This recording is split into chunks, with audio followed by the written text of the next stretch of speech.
This is one laser blast that Leonard Maltin didn't review on today's Atari Archive.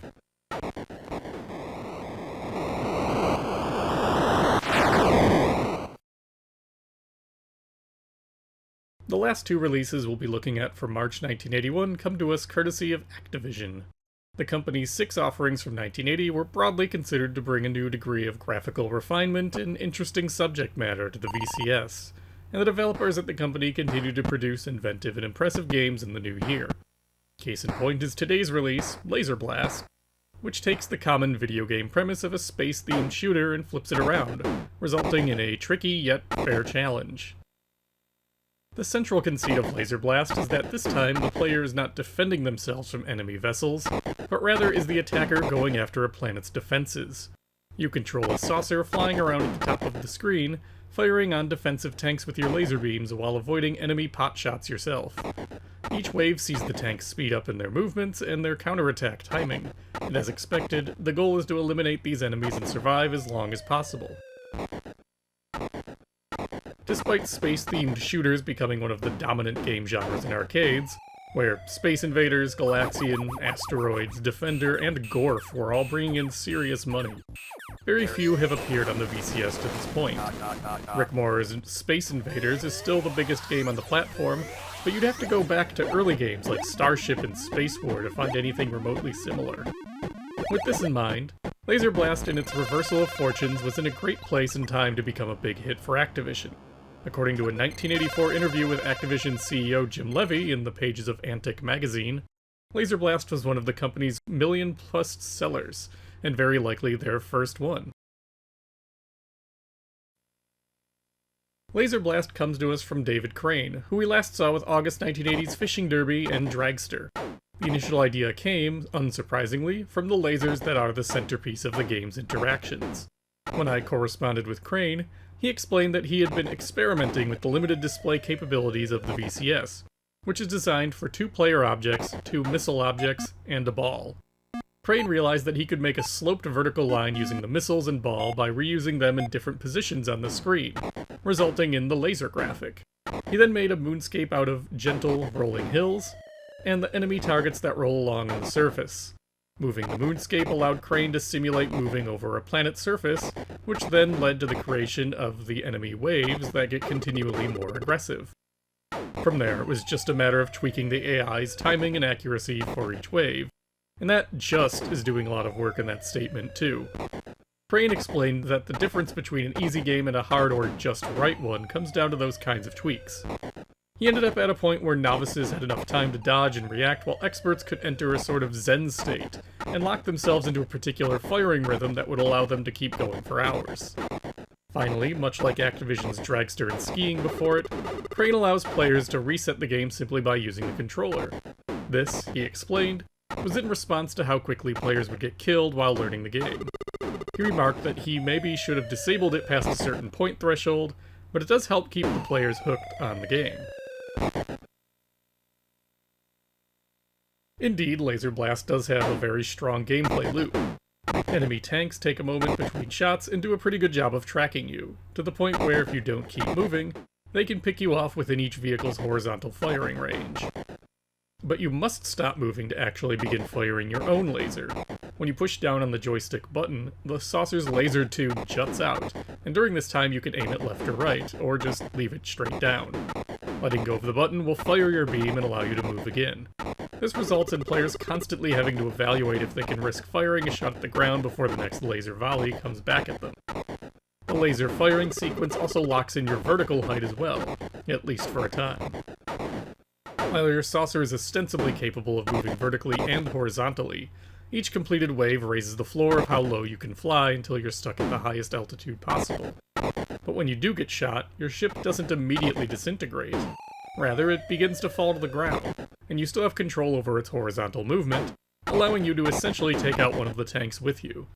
You'll still be rewarded points for doing so, and since the point values increase with each wave, from 10 points per tank in the first round to a maximum of 90 points a pop, this is nothing to scoff at. Every 1,000 points will reward you with an extra saucer until you have 6 in reserve. To my knowledge, this is the first VCS game to provide you with bonus lives, save for Circus Atari's singular extra turn for popping all of the top row of balloons. And it's good that it does, since if your timing gets off the mark, you will go through them quickly. Crane has a flair for visuals on the VCS that are on full display here. The fading laser animation and the pulsing glow of your damaged ship may not be pushing the VCS's limitations, but they are visually striking. The same pulsing is seen in the victory cutscenes for Atari's Championship Soccer, which came out the month before. Between that game and Laser Blast, it seems to have been popularized among developers.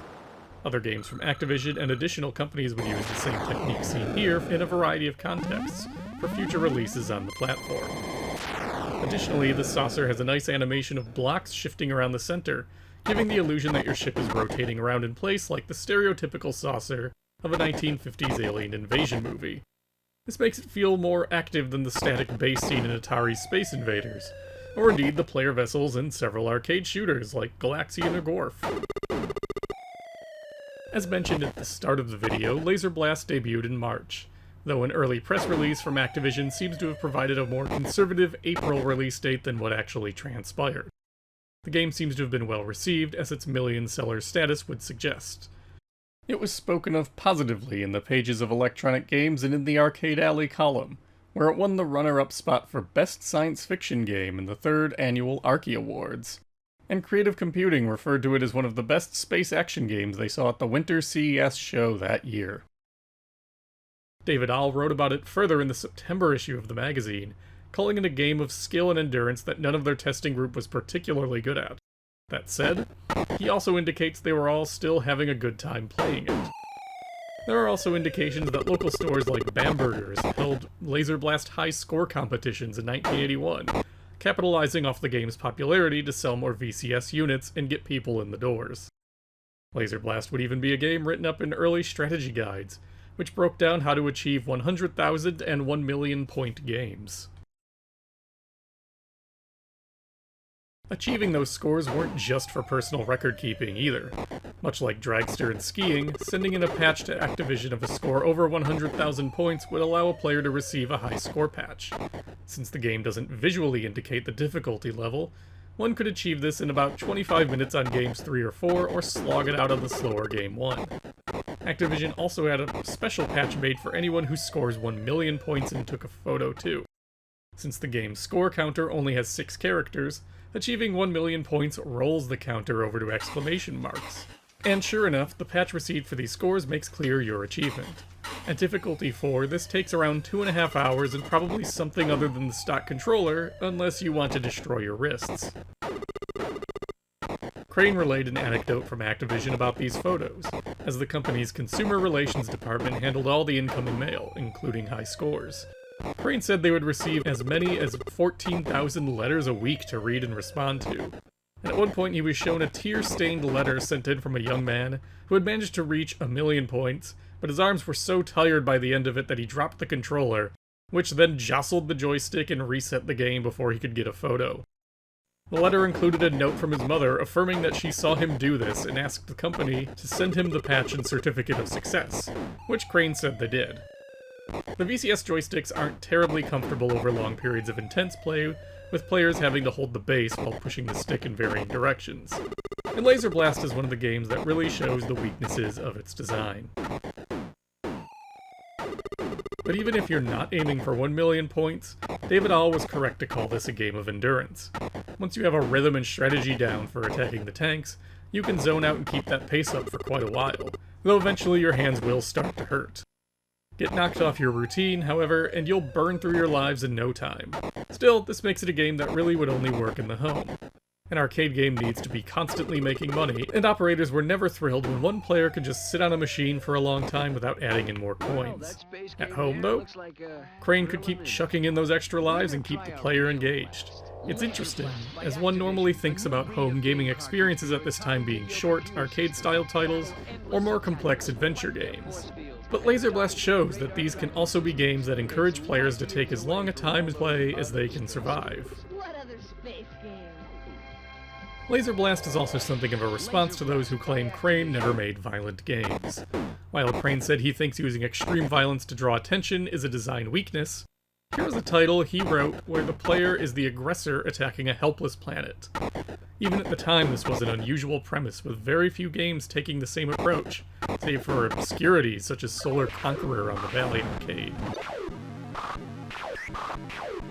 As such, Crane's game is a fairly unique experience at this point on home consoles, and especially on the VCS. The visuals and sound effects are as top-notch as one would expect from Activision already. The gameplay loop is very tight, and while it is repetitive, the game makes it so easy to jump back into it that it's almost hard to resist. Its timing was perfect to become the sales hit that Jim Levy says it was, too. The VCS was truly riding high on the sales boom from Space Invaders by this point in 1981, leading to more households with a console and an interest in new games. Speculatively, Laser Blast also has a similar enough premise to Space Invaders that it likely garnered some sales in its own right from more folks interested in space games. In any event, it's a good start to 1981 for the VCS's first third-party publisher, which is about to publish a string of absolute classics.